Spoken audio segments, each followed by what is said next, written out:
ഉൽപ്പത്തി പുസ്തകം അദ്ധ്യായം 48. എഫ്രൈമിനെയും മനാസെയും അനുഗ്രഹിക്കുന്നു. പിതാവിന് സുഖമില്ലെന്ന് കേട്ട് ജോസഫ് മക്കളായ മനാസെയെയും എഫ്രൈമിനെയും കൂട്ടിക്കൊണ്ട് അവൻ്റെ അടുത്തേക്ക് പോയി. മകനായ ജോസഫ് വരുന്നുണ്ടെന്ന് യാക്കോബ് കേട്ടു. അവൻ ശക്തി സംഭരിച്ച് കിടക്കയിൽ എഴുന്നേറ്റിരുന്നു. യാക്കോബ് ജോസഫിനോട് പറഞ്ഞു, സർവശക്തനായ ദൈവം കാനാൻ ദേശത്തുള്ള ലൂസിൽ വെച്ച് എനിക്ക് പ്രത്യക്ഷപ്പെട്ട് എന്നെ അനുഗ്രഹിച്ചു. അവിടുന്ന് അരുളി ചെയ്തു, ഞാൻ നിന്നെ സന്താന സമൃദ്ധിയുള്ളവനാക്കി നിന്റെ സംഖ്യ വർദ്ധിപ്പിക്കും. നിന്നിൽ നിന്ന് ഞാൻ ജനതതികളെ പുറപ്പെടുവിക്കും. നിനക്ക് ശേഷം ഈ നാട് നിന്റെ സന്തതികൾക്ക് ഞാൻ നിത്യാവകാശമായി നൽകും. ഞാൻ ഈജിപ്തിൽ നിന്റെ അടുത്ത് എത്തുന്നതിന് മുൻപ് ഈജിപ്തിൽ വച്ച് നിനക്കുണ്ടായ പുത്രന്മാരിരുവരും എഫ്രൈമും മനാസെയും എൻ്റേതാണ്. റൂബനും ശിമയോനും എന്നെപ്പോലെ അവരെൻ്റേതായിരിക്കും. അവർക്ക് ശേഷം നിനക്കുണ്ടാകുന്ന സന്തതികൾ നിൻ്റേതായിരിക്കും. അവർക്ക് ലഭിക്കുന്ന അവകാശം അവരുടെ സഹോദരങ്ങളുടെ പേരിലായിരിക്കും അറിയപ്പെടുക. ഞാൻ പാതാനിൽ നിന്ന് പോയപ്പോൾ വഴിക്ക് കാനാൻ ദേശത്ത് വെച്ച് എന്നെ ദുഃഖത്തിലാഴ്ത്തിക്കൊണ്ട് റാഹേൽ മരിച്ചു. എഫ്രാത്തായിലെത്താൻ കുറച്ചു ദൂരം മാത്രമേ ഉണ്ടായിരുന്നുള്ളൂ. ബെത്ലഹേം എന്നറിയപ്പെടുന്ന എഫ്രാത്തായിലേക്കുള്ള വഴിയിൽ ഞാൻ അവളെ അടക്കി. ജോസഫിൻ്റെ പുത്രന്മാരെ കണ്ടപ്പോൾ ഇസ്രായേൽ, ഇവരാരാണ് എന്ന് ചോദിച്ചു. ജോസഫ് പറഞ്ഞു, ഇവർ എൻ്റെ മക്കളാണ്, ഇവിടെ വെച്ച് ദൈവം എനിക്ക് തന്നവർ. അവൻ പറഞ്ഞു, അവരെ എൻ്റെ അടുത്ത് കൊണ്ടുവരിക, ഞാൻ അവരെ അനുഗ്രഹിക്കട്ടെ. ഇസ്രായേലിന് പ്രായം കൊണ്ട് കണ്ണുകൾ മങ്ങി കാഴ്ച നഷ്ടപ്പെട്ടിരുന്നു. ജോസഫ് അവരെ അവൻ്റെ അടുത്ത് കൊണ്ടുവന്നു. അവൻ അവരെ കെട്ടിപ്പിടിച്ച് ചുംബിച്ചു. ഇസ്രായേൽ ജോസഫിനോട് പറഞ്ഞു, നിന്റെ മുഖം കാണുമെന്ന് ഞാൻ വിചാരിച്ചിരുന്നില്ല. എന്നാൽ ഇതാ, നിന്റെ മക്കളെ കൂടി കാണാൻ ദൈവം എന്നെ അനുവദിച്ചിരിക്കുന്നു.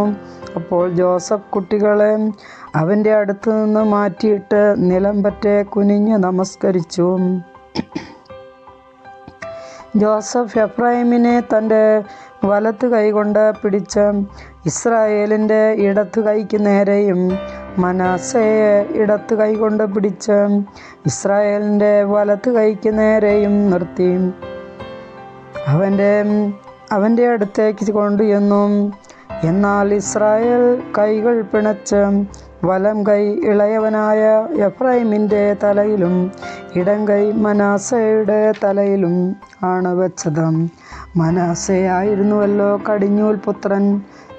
അവൻ ജോസഫിനെ അനുഗ്രഹിച്ചുകൊണ്ട് പറഞ്ഞു, എൻ്റെ പിതാക്കന്മാരായ അബ്രാഹവും ഇസ്ഹാക്കും ആരാധിച്ചിരുന്ന ദൈവം, ഇന്ന് വരെ എൻ്റെ ജീവിതകാലം മുഴുവൻ എൻ്റെ ഇടയനായിരുന്ന ദൈവം, എല്ലാ തിന്മകളിൽ നിന്ന് എന്നെ കാത്തുപോന്ന ദൂതൻ ഈ ബാലന്മാരെ അനുഗ്രഹിക്കട്ടെ.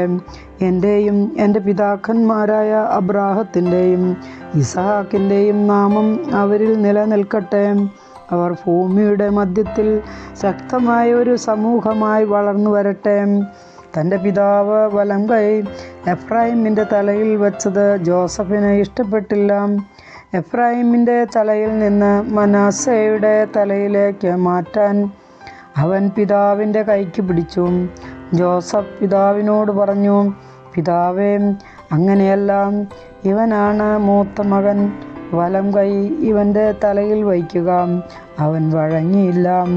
അവൻ പറഞ്ഞു, എനിക്കറിയാം മകനെ, എനിക്കറിയാം. അവനിൽ നിന്നും ഒരു ജനതയുണ്ടാകും, അവനും വലിയവനാകും. എന്നാൽ അവൻ്റെ അനുജൻ അവനേക്കാൾ വലിയവനാകും. അവൻ്റെ സന്തതികളോ അനവധി ജനതകളും. അവരെ അനുഗ്രഹിച്ചുകൊണ്ട് അവൻ പറഞ്ഞു, നിങ്ങളുടെ നാമം ഉച്ചരിച്ച് ദൈവം നിങ്ങളെ എഫ്രൈമിനെയും മനാസയെയും പോലെ ആക്കട്ടെ എന്ന് പറഞ്ഞുകൊണ്ടായിരിക്കും ഇസ്രായേൽ അനുഗ്രഹങ്ങൾ ആശംസിക്കപ്പെടുക. അവൻ എഫ്രായിമിനെ മനശ്ശെയ്ക്ക് മുൻപനാക്കി. അത് കഴിഞ്ഞ് ഇസ്രായേൽ ജോസഫിനോട് പറഞ്ഞു, ഞാനിതാ മരിക്കാറായി. ദൈവം നിന്റെ കൂടെ ഉണ്ടാവും.